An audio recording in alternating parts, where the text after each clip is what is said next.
Dr. Carl Petrasso. I'm a licensed psychologist, and I've worked in the area of psychology for about 30 years. And today I'm going to be playing the role of interviewer on the Frank Gioia show.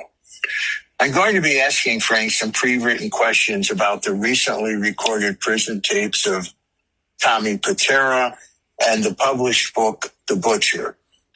Using a format interview, Frank will be sharing his insights and thoughts about the book and tapes. Frank, I appreciate this opportunity to act as the interviewer, and if you're ready, why don't we get started with the first question? Okay, Carl. Thanks for coming on board. Okay, so Frank, how would you honestly describe your relationship with Tommy Pitera? Okay, let me make this clear. Tommy and I were never best friends. I never claimed we were. There was a period of time when I was around him frequently. I would say a period of about 3 or 4 months. We went out together. We had conversations, and I knew him and also trained martial arts with him. That's the relationship I described from the beginning. I never needed to make the relationship bigger than what it was because the truth is enough. Well, did you ever claim you were one of Tommy's close friends, or did you actually say you weren't particularly close but had a period where you were around him frequently? No, I actually said the opposite. We weren't particularly close. What's interesting is that Tommy spends an enormous amount of time attacking a claim I never made. It becomes a recurring problem, obviously, with his response. Going on a rant, his daughter's making these tapes from prison, and he goes on a rant about things that I never claimed. Well, Tommy now admits he knew you, went out with you, remembers your martial arts background in detail, and remembers conversations involving you. Does that basically confirm the level of relationship you were describing? Exactly right. Apparently, I'm insignificant enough that Tommy wants people to believe I barely knew him. But significant enough that almost 40 years later, he remembers going out with me, remembers my martial arts background, and remembers conversations involving me. He actually corroborated the relationship I described from the beginning. I never said we were best friends. I said I knew him, I was around him, and I trained with him. And then Tommy confirmed that himself. Well, so Frank, there's one real discrepancy. You remember first meeting Tommy through Vinny Biotic, while Tommy remembers meeting you through Joe Chili. How do you explain the difference almost 40 years later? That's a legitimate discrepancy. I would say my memory is Vinny Biotic and Tommy remembers Joe Chili. We're talking about something almost 40 years ago. Maybe my memory is wrong, maybe his is. Maybe both people were involved somehow, but I'm not going to manufacture certainty because it helps my argument. That's the difference between discussing history intelligently and pretending your memory is infallible. I remember Vinny Biotic. I met him in the 4th Ward the first time because Vinny said, "Hey, I want to introduce you guys. You have something in common. He's a black belt. You're a black belt. You both trained in martial arts." At that time, there was not a lot of guys training, Italian guys from the neighborhoods that were training. At that time, you got to remember, too, UFC wasn't out. Brazilian Jiu-Jitsu wasn't out. So it was rare to find people that were really into the arts, especially Italian guys from the neighborhood. Well, so regarding Greg Ryder, did you personally witness his murder or ever claim that you did? No, I never claimed that I did. And that's a critical point of this conversation. If I say somebody told me something, it means somebody told me something. Doesn't all of a sudden mean I was standing there watching the event, watching everything happen. Tommy goes on, he keeps going on and on. He has a lot of problems keeping those two concepts separate. Well, Frank, did Tommy ever personally confess Joe Ryder's murder to you? If not, exactly who told you Tommy and Billy Bright were responsible? Okay, so no. The answer to that question is no. Tommy never confessed Greg Ryder's murder to me. The information involving Tommy and Billy Bright originally came to me from Bones. That's the original source of Greg Ryder's murder. I have no problem identifying, never had a problem identifying exactly where the information came from. And I said that. And I also identified the source is not the same thing. Basically this, Doc, is that identifying the source, right, what I heard from Bones, is not the same thing as personally claiming that you witnessed what happened. Well, why did you consider Bones a source worth listening to? And did you clearly tell your audience that the information came from Bones rather than from your own firsthand knowledge? Okay, what makes Bones, Frankie Bones, a legitimate source is that he was a main guy in the Lucchese family. And at that time, he was very close to Tommy Karate and Pitera and Billy Bright. Originally, he knew Billy Bright, and then through Billy Bright, he met Tommy Karate. So you got a maid guy from the Bonanno family, and you got a maid guy from the Lucchese family. And then a maid guy tells me what another maid guy told, admitted to him. So that made Bones credible. Okay, obviously. Doesn't mean I said I was there. Doesn't mean I said he told me directly. I wasn't claiming firsthand knowledge. Never did I. Well, when you later discussed Greg Ryder with Frank Ganji, what exactly Frank Ganji, what exactly did Ganji tell you? Did he tell you Tommy was innocent, or simply that Ganji himself wasn't there and wasn't involved? Okay, that's an important part of this conversation. Ganji didn't tell me that Tommy Pitera was innocent. What Ganji told me was essentially that he wasn't there and he wasn't involved. Meaning Frank Ganji told me, Frank, I wasn't there, I wasn't involved. So if a guy tells me he wasn't present, that he wasn't involved, you can't intelligently convert that into, therefore, that he told Frank that Tommy didn't do it. Ganji was telling me the limits of his knowledge and his participation in it. And that's exactly what I've been saying from the beginning. Well, Tommy challenged you to produce your old government debriefing records to see whether you discussed Greg Ryder. Do you consider that a fair challenge, and are you willing to follow the documents wherever they lead? Absolutely. It's a legit question. Probably one of the only legitimate questions that Tommy had in these tapes that he's making.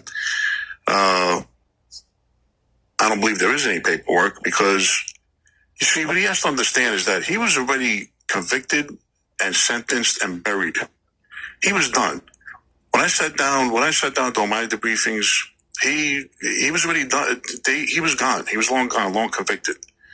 But yeah, if he wants to request the paperwork, and whatever the paperwork is, it is not a problem.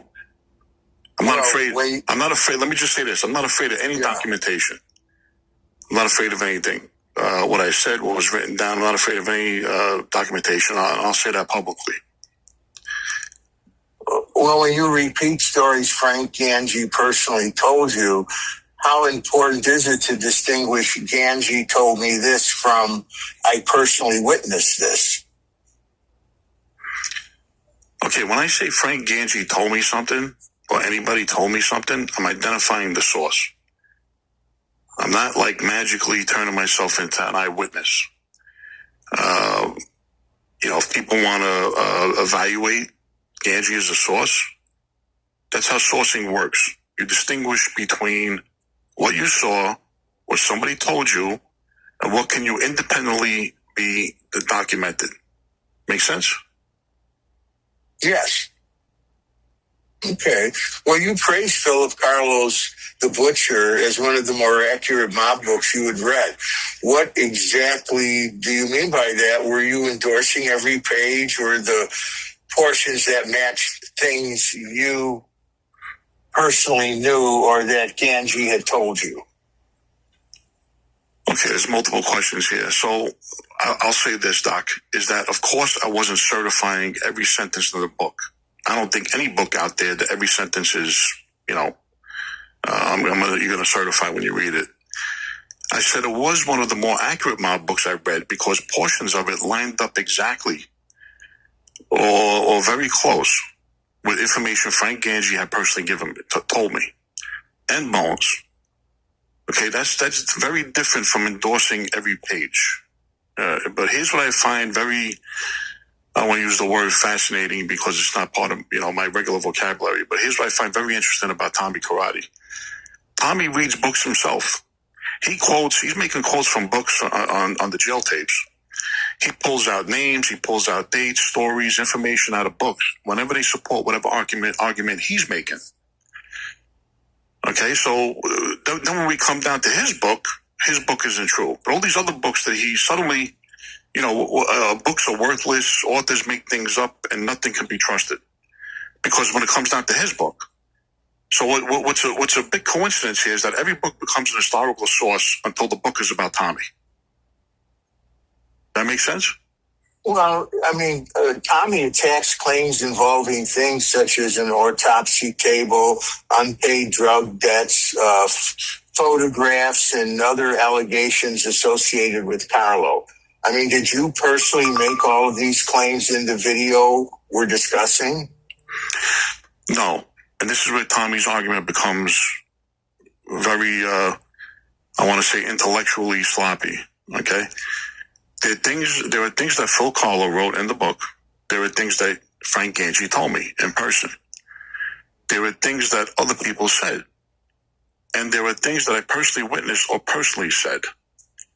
Tommy takes all of those categories, throws them into one bucket in his whatever's going on in his head, and then writes Frank across the bucket and then calls me a liar. This isn't, him answering an argument. If you're going to call me a liar, start by showing everybody what I actually said. Well, so Frank, do you think Tommy sometimes combines what Carlo wrote, what Gangi said, and what you personally said as though all three came directly from you? Absolutely. This is one of the primary problems. This is the main problem with this entire response to what I had said. If Carlo wrote something, address Carlo. If Gangi told me something and I identify Gangi as the source, evaluate Gangi. If I personally make a factual claim, then challenge me on that claim. But you can't combine 40 years of books, conversations, allegations, and secondhand information into one statement, then announce Frank Gioia said all of this. To me, that's confusion. That's not, you're not analyzing any data. You've never hidden your cooperation. What does that have to do with whether a specific statement you make today is true or false? Okay, so he's entitled to his opinion about whether I should have been made or not. If you ask me now, I never would have been accepted membership. I never hid my cooperation. I discussed it publicly for years. So every time Tommy announces that Frank Gioia cooperated, it's not new news, okay, as though he just, uncovered something. Everybody knows. Now, the answer to the question is, which particular statement did I make that is false? And what evidence proves it? My cooperation doesn't automatically make a factual statement true or false. Well, Frank, Tommy's argument is that cooperators can lie. Do you disagree with that, or is it your position that cooperators, defendants, mobsters, and authors can all lie, which is why corroboration and documentation matter? Of course, cooperators can lie. That's not exactly an intellectual breakthrough that Tommy made. Cooperators can lie, defendants can lie, made guys can lie, authors can lie, government witnesses can lie, YouTubers can lie, Tommy Pitera can lie. That's why intelligent people examine the evidence. They look for corroboration instead of deciding whether something is true based solely on what somebody says or their title.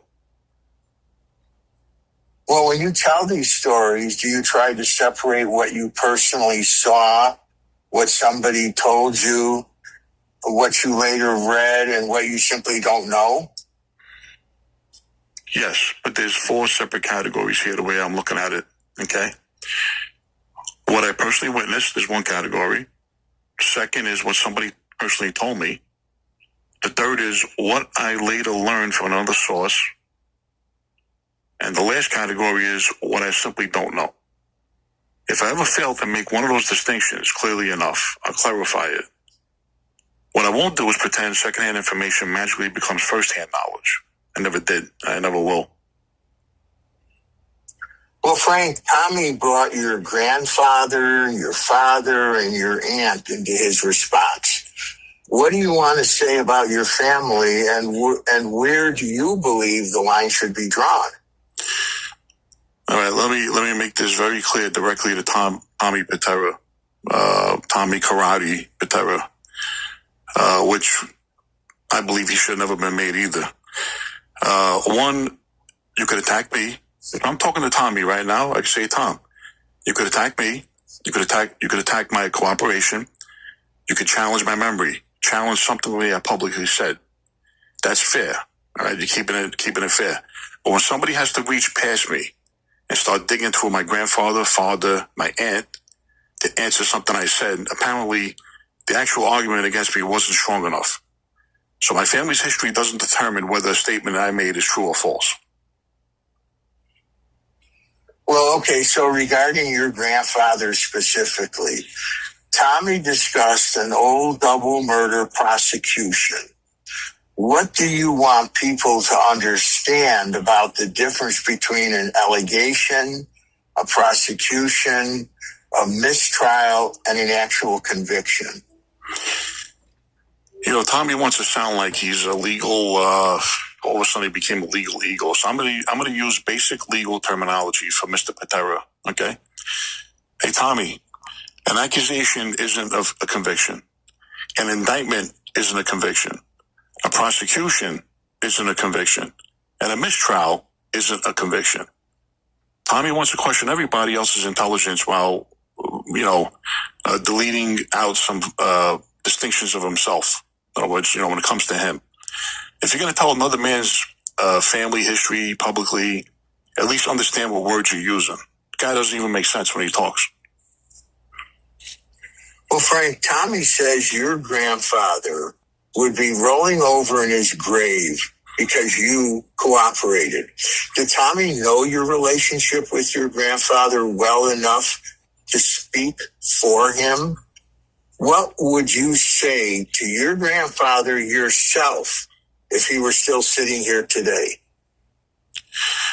All right, so I don't know how we could predict or speculate on anything my grandfather would be saying or anything today, because he didn't know my grandfather. He didn't know my aunt. He didn't know my family. My family didn't know him. But you know what? He's entitled to tell people what Tommy thinks. He's entitled to tell people whatever he wants. He's also entitled to say whatever he thinks about my cooperation. What he doesn't know is what my grandfather would say to me. That's a fact. He wouldn't know because he doesn't know my grandfather. My grandfather passed away. Tommy didn't have any relationship with my grandfather. I did. If I had to live with every decision I've made, I don't need Tommy conducting a ceremony and speaking for my dead grandfather. My grandfather was sitting here. What would be a conversation would only be between me and him. Well, Tommy also attacked your father and discussed your aunt. Why should the actions or history of your relatives determine whether you're telling the truth about something you personally said? Okay, they obviously shouldn't. But if Frank Gioia, if I make a factual statement, if Frank Gioia Jr. makes a factual statement, address Frank Gioia Jr.'s factual statement. My father's history doesn't make the statement true. My aunt's history doesn't make it false.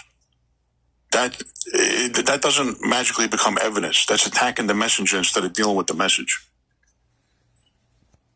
Well, now, Frank, Tommy's daughter is publicly participating in releasing these recordings. Can you distinguish between responding to somebody's public role in distributing material and personally attacking somebody simply because she is Tommy's daughter? Absolutely. If somebody, let me say this, if somebody publicly participates in publishing or distributing material involving me, I could discuss their public role in that activity. That doesn't give me the right to personally attack somebody simply because she's Tommy's daughter. Children and relatives shouldn't become, targets, collateral damage because two grown men have a public disagreement. I wish I wish Tommy would apply the same standard to my family. In other words, you got a problem with me, just talk about me. I never attack anybody. And if I got a problem with you, I'm coming after you. I'm not going to drag, your aunt into it, your grandfather, your father, family. I'm not dragging his daughter into this. You just keep it between me and you. Now, Tommy made graphic comments about bullets, your brain, and your martial arts ending up in a casket without speculating about his intent. Frank, why have you chosen not to answer that with similar violent rhetoric? Because I don't feel I need to. Everybody could hear exactly what he said. I'm not going to exaggerate it. I'm not going to speculate about what his intentions are. We're grown men. He could talk about bullets. He could talk about brains, caskets, if that's how he wants to present, if that's how he wants to get his message across. Whether it's a hidden message in there or it's a direct message, whatever it is, he's entitled to that. But when it comes to me, I'll talk about documents and evidence. And I think the people that are listening, that are going to hear this, are intelligent enough to recognize the difference. Well, Tommy speculated that a production company may have encouraged you to fabricate stories about him. Did that ever happen? And has Tommy produced any evidence that it did? No. It's another fallacy from Tommy Karate's brain. Nobody from a production company ever told me to invent stories about Tommy Pitera. No production companies ever contacted me. He produced no evidence, claiming otherwise. Think about that reasoning for a minute. He's inventing a hypothetical conversation. He produces no evidence that it occurred, that it even happened. Then use your own hypothetical as evidence that somebody else is dishonest. Doc, you understand this terminology. It's circular nonsense. If Tommy has any evidence, show it. Otherwise, all we're discussing here is Tommy's speculations. Mm-hmm. Well, after listening to Tommy's response, what do you think is the strongest legitimate question he's raised about something you said? I would say my government debriefing records concerning Greg Ryder. That's a legitimate question. And I'll give Tommy credit for that. Notice the difference. I'm perfectly capable of saying Tommy made a good point. Would you agree? Mm-hmm. I don't have to pretend every sentence out of his mouth is stupid because we disagree. If those records exist and we can obtain them, follow the documents wherever they lead. Well, conversely, what do you believe is the biggest example of Tommy responding to something you either never said or never claimed to know firsthand? Okay, so what I'm getting from the question is, conversely, what do you believe? Say that again, Doc. Yeah, well, here. Conversely, what do you believe is the biggest example of Tommy responding to something? He's responding to something, okay, that you never said or never claimed to know firsthand. Has he ever responded to things that you never said? Or has he ever responded using your name to things you never claimed to know firsthand? Right, that's the biggest problem with this entire response. He repeatedly attacks things I never said or claimed to know firsthand. Phil Carlo says something. Frank Ganji says something, another source says something, multiple sources say something, decades of competing information exist, and somehow Tommy converts all of it into Frank Gioia said this. Before you prove somebody lied, there's an obvious first step, okay? One, prove he actually said it. And then, he needs to stop arguing with Frank Gioia that he invented this in his head and starts arguing with what I actually said. Does this make any sense? I mean, sometimes I think about this. It's so crazy, right? Well, if Tommy or anyone else can prove you have a specific fact wrong, are you willing to correct it publicly? Immediately. I will immediately correct it. Give me the specific statement. Give me the reliable evidence. If I'm wrong, I'll say I'm wrong. Correcting an error doesn't destroy anybody's credibility. Correcting an error doesn't destroy credibility. I think it helps your credibility. Refusing to correct an error after evidence proves you're wrong destroys your credibility. I'd rather be accurate than thick-headed, stubborn about this. Does that make any sense? Well, that makes sense, but are you asking the audience to believe you because you're Frank Gioia Jr., or are you asking them to compare your original videos, Tommy's responses, the sources, and all the documents, and then decide for themselves? Absolutely not. Absolutely not. In fact, I'm telling people not to believe me simply because I'm Frank Gioia Jr., okay? And don't believe Tommy simply because he's Tommy Pitera. Watch my original video. Listen to the exact words I used. You could transcript it, okay? Listen to Tommy's response. You could transcript his. Determine what was firsthand. Determine what came from Frank Papagni, Bones. Also determine and listen what came from Frank Ganji.